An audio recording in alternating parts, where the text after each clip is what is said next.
अस्सलाम वालेकुम। Welcome to Mathify with Aamir. आज हम आज पेपर हुआ है जेएसटी का, ठीक है, 10th डेट को, ठीक। तो उसमें जो मैथ का पोर्शन है उसको हम सॉल्व करेंगे। तो सबसे पहले मैथ का जो 7th पोर्शन था वो स्टार्ट हो रहा था क्वेश्चन नंबर 77 से। तो आते हैं हम 77 में, क्या कह रहा है? The smallest number which is divisible by all given numbers is called. कह रहा है कि ऐसा छोटा नंबर, स्मॉलेस्ट मीन छोटा नंबर, जो डिवाइड हो बाय ऑल गिवन नंबर्स, और जो भी नंबर गिवन है उनसे डिवाइड हो, तो ऐसे नंबर को हम क्या कहते हैं? हमारे पास मुख्तलिफ ऑप्शंस थे और हमारा इसमें जो था डी ऑप्शन सही था, जिसको हम कहते हैं लीस्ट कॉमन मल्टीपल, जिसको हम एलसीएम भी कहते हैं। कैसे? सपोज हमारे पास दो नंबर हैं 2, 3, इनका एलसीएम हमारे पास क्या होगा? 6। अब ये 6 जो है वो छोटे में छोटा नंबर है जो 2 से भी डिवाइड होगा और 3 से भी डिवाइड होगा। वैसे तो 12 भी हो सकता है, 18 भी हो सकता है, लेकिन इन सब में से छोटे में छोटा क्या है? 6 है। तो इसको हम कहते हैं LCM, least common multiple. Simple, बहुत ही आसान था। अब आते हैं क्वेश्चन नंबर 78 में। उसमें क्या कहता है? If a pizza is divided into 10 equal slice, ठीक है। अब एक पिज़्ज़ा है जिसके टोटल पार्ट जो हैं वो कितने किए जाते हैं? 10 किए जाते हैं। And you eat 4 slice. अब आपने जो है 4 स्लाइस खा ली है, ठीक है। तो रिमेनिंग कितने होंगे?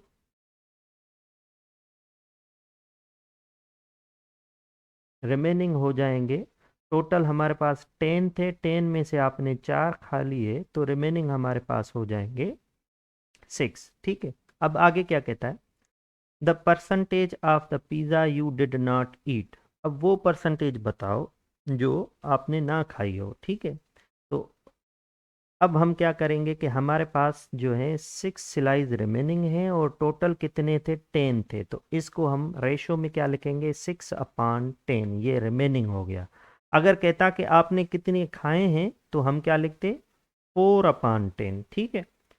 तब हम लिखते 4/10, ये हो गया 6/10। अब हमें क्या कह रहा है? इसकी परसेंटेज फाइंड करो। हमने इसको रेशो में लिख दिया। सिंपली परसेंटेज फाइंड करने के लिए हम क्या करते हैं? रेशो को मल्टीप्लाई बाय 100 कर देते हैं, ठीक है। तो 100 अगर मल्टीप्लाई करेंगे तो ये 0 और ये 0 कैंसिल आउट हो जाएगा। 6 मल्टीप्लाई बाय 10 क्या हो जाएगा? 60%, ठीक है। अब हम ऑप्शन में देखेंगे कि भाई हमारे पास ऑप्शन में 60% कौन से ऑप्शन में लिखा हुआ है? वो ऑप्शन गालिबन डी ऑप्शन था, ठीक है। अब आते हैं क्वेश्चन नंबर 79 पे। क्या कह रहा है? 20% of a price of book is 120। अब देखें, इसको ध्यान से देखें।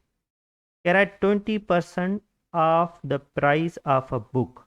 एक बुक है जिसकी 20% अगर प्राइस है, ली जाए 20% पे, तो वो 120 रुपीज़ का होगा, ठीक है। उसकी 20% प्राइस है, ये टोटल प्राइस नहीं है। टोटल हमें पता ही नहीं है, ठीक है। द टोटल प्राइस इज, हमें टोटल प्राइस फाइंड करनी है। तो हम सपोज करते हैं कि भाई टोटल जो प्राइस है वो है एक्स, ठीक है।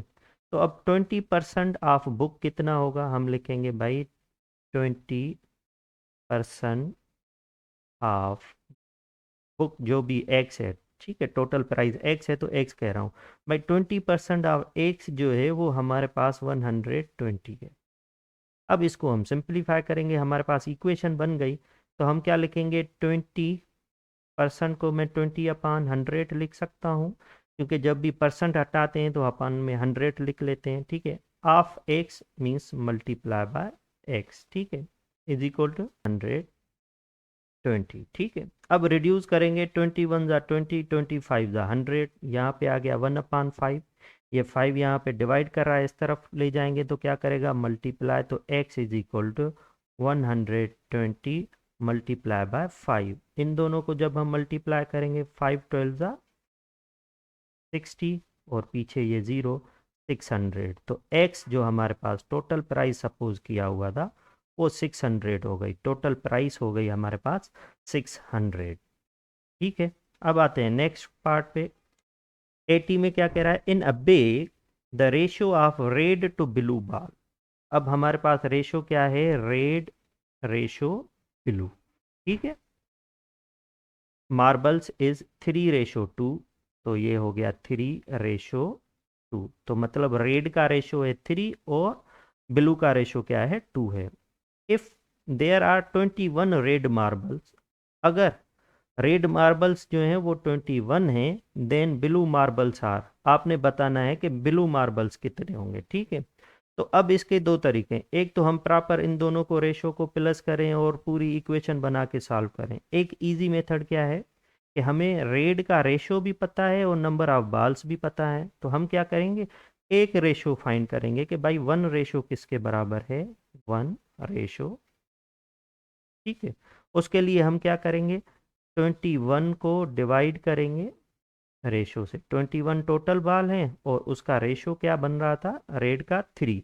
21 रेड बाल थे और उसका रेशो 3 था, तो डिवाइड कर दिया, तो 3 1 जा 3, 3 7 जा 21, तो वह एक रेशो जो है वो 7 के बराबर है।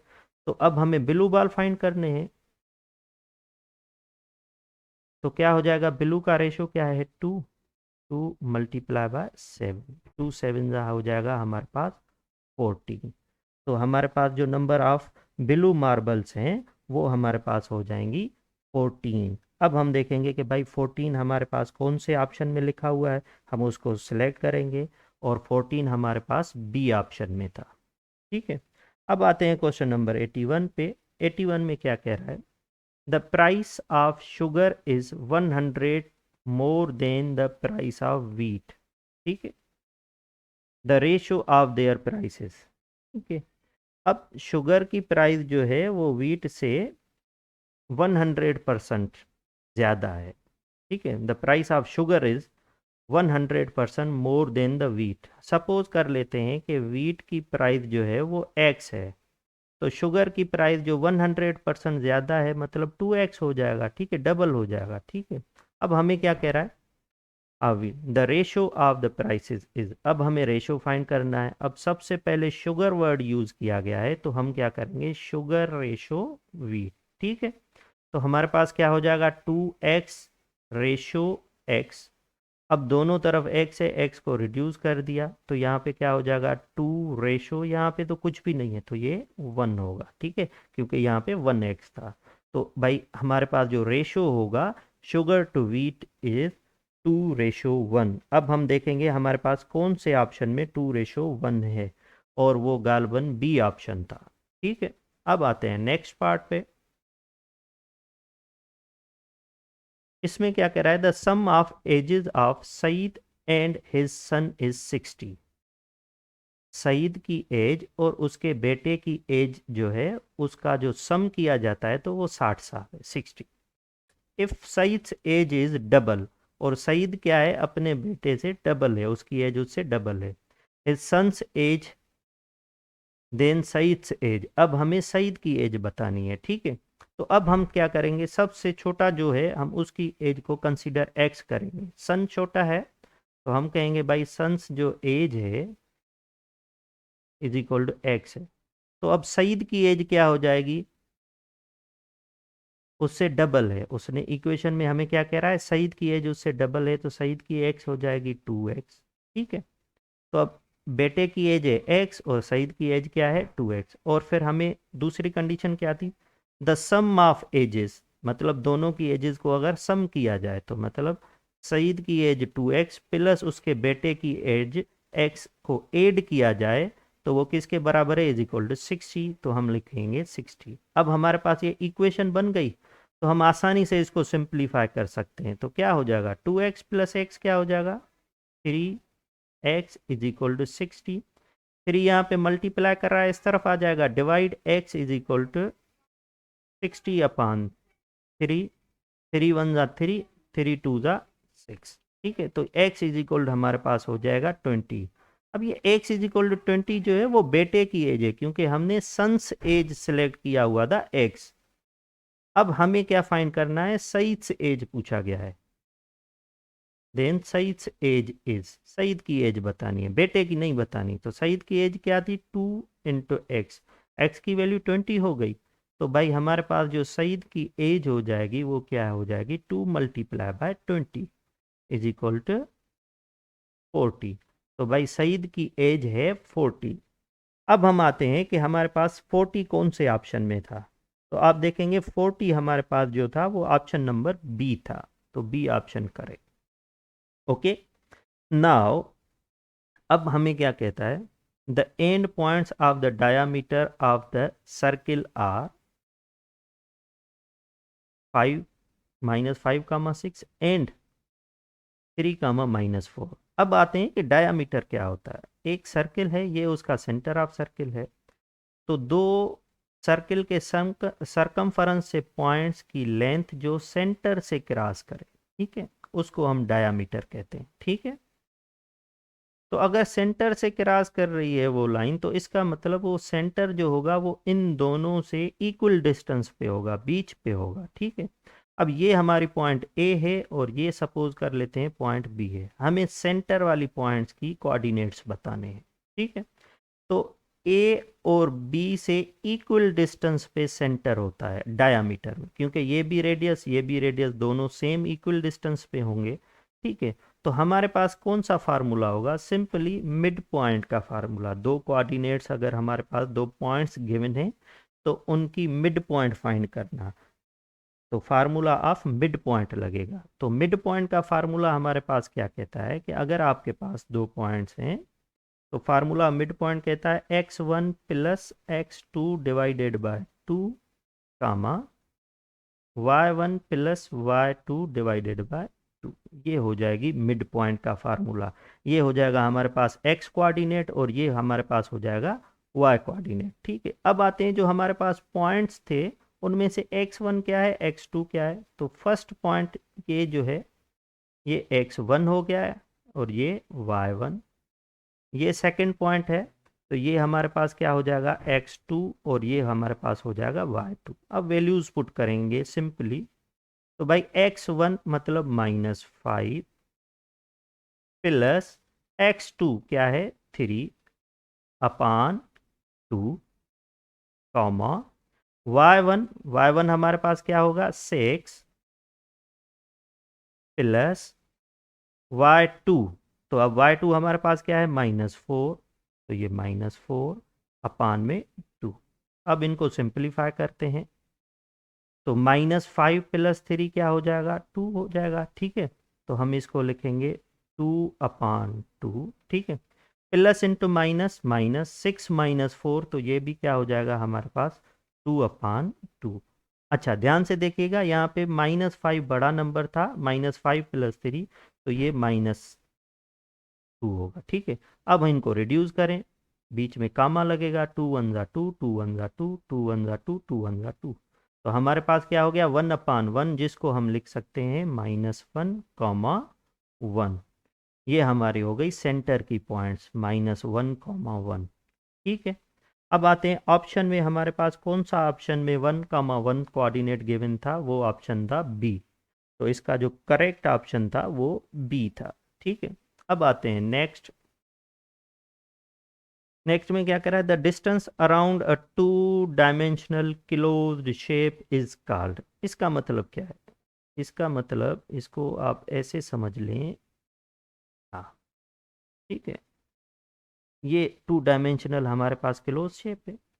अब हमें कहा गया है कि द डिस्टेंस अराउंड, मतलब इसके अराउंड ये जो डिस्टेंस होगा बॉर्डर लाइन वाला, ठीक है, इस शेप के अराउंड, इसको हम क्या कहते हैं, इसको हम कहते हैं पेरीमीटर। मैथमेटिक में इसको कहते हैं पैरामीटर। और हम देखेंगे कौन से ऑप्शन में पैरामीटर लिखा था, तो हम उसको सेलेक्ट कर लेंगे। तो बी ऑप्शन में हमारे पास लिखा हुआ था पैरामीटर। ठीक है, बी ऑप्शन हमारे पास करेक्ट होगा। ओके, अब आ जाते हैं 85 पे।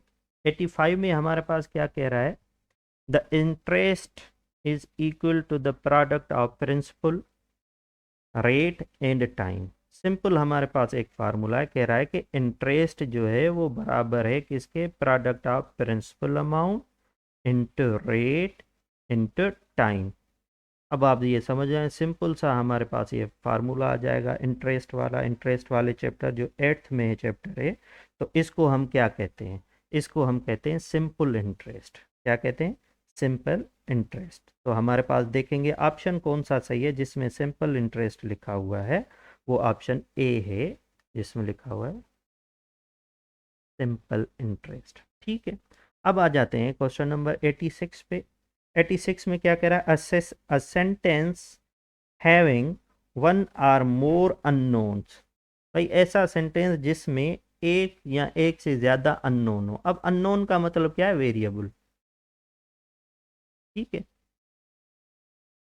अब वैसे तो आपको पता है किसी भी वेरिएबल हो तो हम कहते हैं ये एक्सप्रेशन है, अगर इक्वल की साइन है तो इक्वेशन है। अब इसने ऑलरेडी कह दिया कि हमें सेंटेंस के हिसाब से बताएं। ठीक है, तो इसको हम कौन सा सेंटेंस कहेंगे? तो इसको हम ओपन सेंटेंस कहते हैं। अब हम देखेंगे ऑप्शन में कौन सा ऑप्शन हमारे पास सही है। सी ऑप्शन में लिखा हुआ था ओपन सेंटेंस। ठीक है, अब आते हैं 87 पे। क्या कह रहा है? The two events with equal chance of happening are called. अब ऐसे इवेंट, ऐसी जिसके होने के इक्वल चांसेस हों। ठीक है, सपोज हमारे पास एक कॉइन है और वो हम टॉस करते हैं, तो या तो हेड आएगा या टेल आएगा, दोनों के चांसेस कितने? इक्वल चांसेस हैं।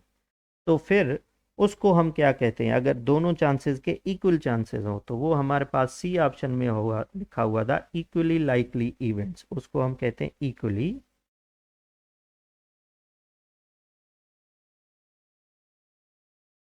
Likely events.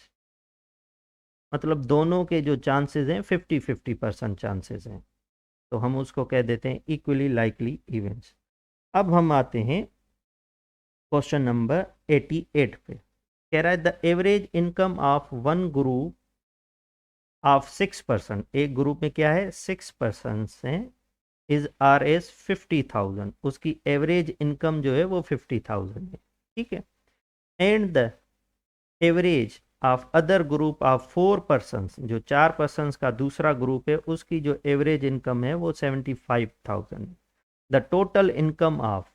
अब यहाँ पे जो लिखा हुआ है ना टोटल इनकम ऑफ, हो सकता है हमसे ये पूछ ले कि भाई दोनों की टोटल इनकम बताओ एवरेज के हिसाब से या टोटल। लेकिन अब ऑप्शंस देखें तो ऑप्शंस में लिखा हुआ था कि ग्रुप वन की ज़्यादा है, फिर एक ऑप्शन में लिखा हुआ था ग्रुप टू की ज़्यादा है, फिर एक में लिखा हुआ था ग्रुप वन की ग्रुप टू से हाफ है। ठीक है, और एक में लिखा हुआ है कि दोनों की इक्वल है। तो मतलब हमें दोनों की जो टोटल इनकम है उसको कंपेयर करना है। ठीक है, तो कंपेयर करने के लिए सबसे पहले हमें दोनों ग्रुप की टोटल जो है इनकम फाइंड करनी होगी। तो टोटल इनकम फाइंड करने के लिए सपोज हमारे पास एक है ग्रुप ए कह लेते हैं। ठीक है, तो हमारे पास यहाँ फर्स्ट कह लेते हैं, ऑप्शन में भी फर्स्ट और सेकंड यूज किया गया। ठीक है, फर्स्ट ग्रुप यूज कर लेते हैं। ठीक है, अब इसकी हमें टोटल इनकम फाइंड करने के लिए हम क्या करेंगे? हम देखेंगे भाई तो इसकी एवरेज क्या है? 50,000 मल्टीप्लाई बाय, ठीक है, 50,000 है एवरेज, मल्टीप्लाई बाय हम क्या करेंगे? Total number of persons multiply by 6। ठीक है, क्योंकि टोटल नंबर से हम एवरेज को मल्टीप्लाई करते हैं तो हमारे पास जो ग्रुप की टोटल इनकम आ जाती है। तो जब इनको हम मल्टीप्लाई करेंगे तो हमारे पास जो है वो 3 lakhs जो है टोटल इनकम आ जाएगी। अब आते हैं ग्रुप सेकंड पे। अब ग्रुप सेकंड की एवरेज जो है वो है 75,000। ठीक है, अब टोटल इस ग्रुप में लोग कितने हैं? वो हैं चार, 4% हैं। तो जब इनको मल्टीप्लाई करेंगे तो इसकी भी जो हमारे पास टोटल इनकम आ जाएगी वो 3 lakhs हो जाएगी। ग्रुप वन की भी 3 lakhs है, ग्रुप टू की भी 3 lakhs है। तो अब हम ऑप्शन में देखेंगे, ऑप्शन में ग्रेटर लेस और इक्वल कह रहा था, तो हम इक्वल वाले ऑप्शन पे जाएंगे, सी ऑप्शन पे, जिसमें लिखा होगा first and second group are same. First and second group are same.